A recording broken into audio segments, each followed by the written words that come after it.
des conditions qui servent en réalité la collaboration et la coopération dans notre espace africain et notre espace sous-régional. Merci beaucoup. Merci, Monsieur le Premier ministre Ousmane Sonko.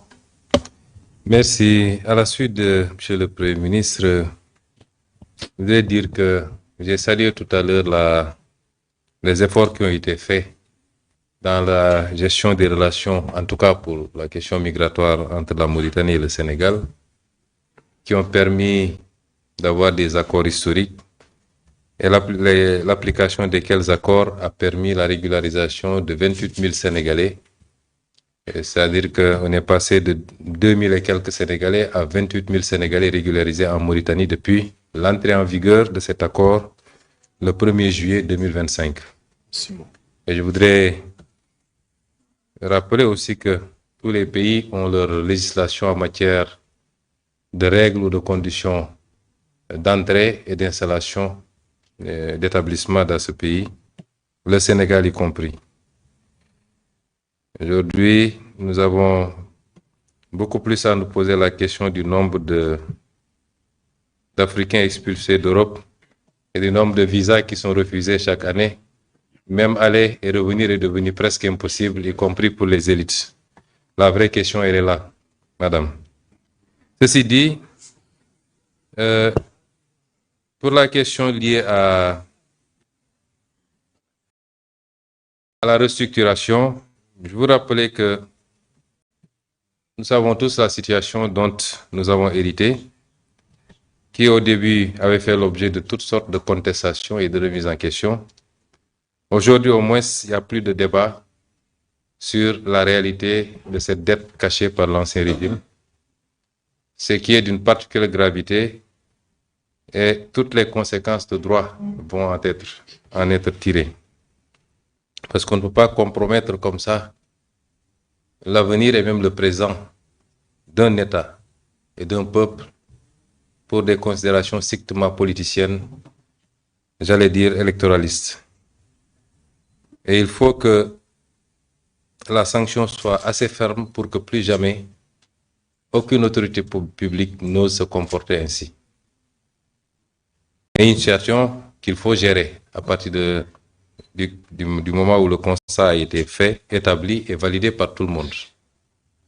Par le Sénégal, nos institutions autorisées, l'inspection générale des finances, la Cour des comptes, le gouvernement, le président de la République, mais également par tous nos partenaires bilatéraux comme multilatéraux. Ça ne fait plus l'objet de débat. Quand un pays se retrouve avec une dette de 119%, un pays de surcroît pauvre, un déficit de presque 13%, c'est une situation particulière. J'allais dire presque catastrophique, car aucun homme politique ne voudrait hériter d'un pays dans cette situation. Ça nous a mis dans des difficultés dans la gestion de ces premiers mois ou de ces 2 premières années de gestion du pouvoir. Et certainement pour quelque temps après, encore. Nous ne sommes pas dans le fatalisme.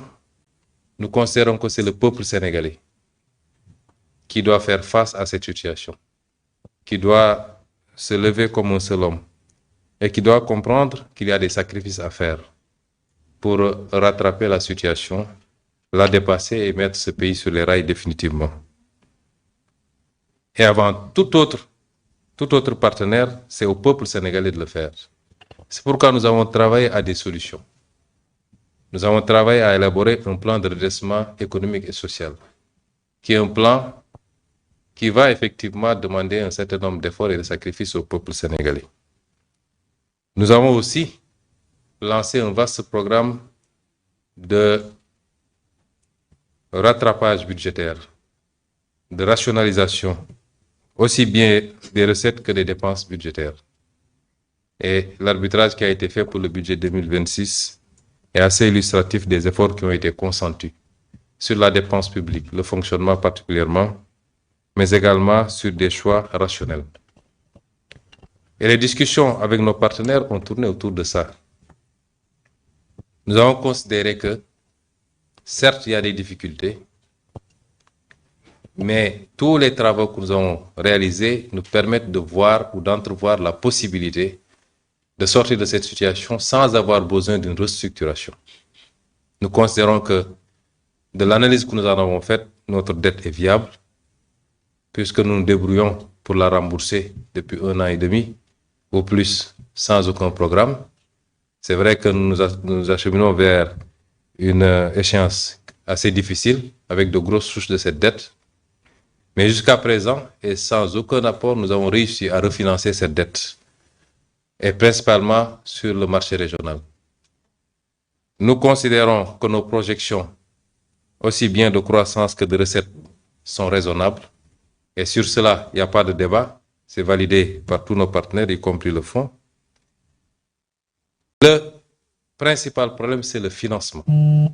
Nous considérons que les efforts que nous faisons à partir du plan de redressement, qui, rien que pour ce budget, nous permet de générer 960 milliards de plus additionnels au budget, et ça va aller crescendo à partir de 2027, pourrait nous permettre de combler une bonne partie de ce gap. Et nous nous sommes mis à envisager pas mal de solutions avec d'autres partenaires qui nous donnent à penser que nous pouvons y parvenir. Et c'est ça le rôle du Fonds monétaire international. C'est quand les États sont dans ces situations et qu'ils parviennent par eux-mêmes et par leurs efforts à tenir le coup, à faire des efforts substantiels pour continuer à tourner, c'est là où on attend le Fonds monétaire international. Le Fonds monétaire international n'est pas une banque ou un prêteur en premier ressort, en principe. C'est un dévoiement des missions du Fonds. Et le Fonds monétaire a une part de responsabilité sur la situation que nous vivons. Parce qu'il était là, il venait faire ses staff visites, ses revues. Il ne peut pas dire qu'il n'était pas informé de ce qui s'est passé. Et c'est pourquoi d'autres pays ont été dans cette situation. Je vais vous citer par exemple l'Égypte. Et le fonds est venu appuyer l'Égypte. Qu'est-ce qu'avait dit la directrice générale? Je ne peux pas abandonner un pays qui est dans cette situation et qui fait des efforts pour se relever. Les indicateurs de l'Égypte n'étaient pas plus reluisants que les nôtres actuellement. Et donc, nous ne pouvons pas comprendre qu'on veuille nous imposer une restructuration dans ces conditions. Ce n'est pas une position d'Ousmane Sonko, c'est une position de Monsieur le Président de la République du Sénégal, du gouvernement du Sénégal, par son Premier ministre, le ministre des Finances, le ministre de l'Économie et tous ceux qui ont une compétence en la matière. Et nous continuons à rester sur cette position, rien n'a changé entre-temps. Ce n'est pas des déclarations d'économistes ou de quelques autres composantes qui vont nous amener à changer de position. Mais c'est un partenariat.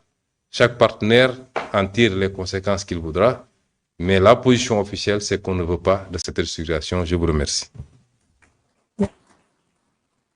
Merci beaucoup, Monsieur le Premier ministre.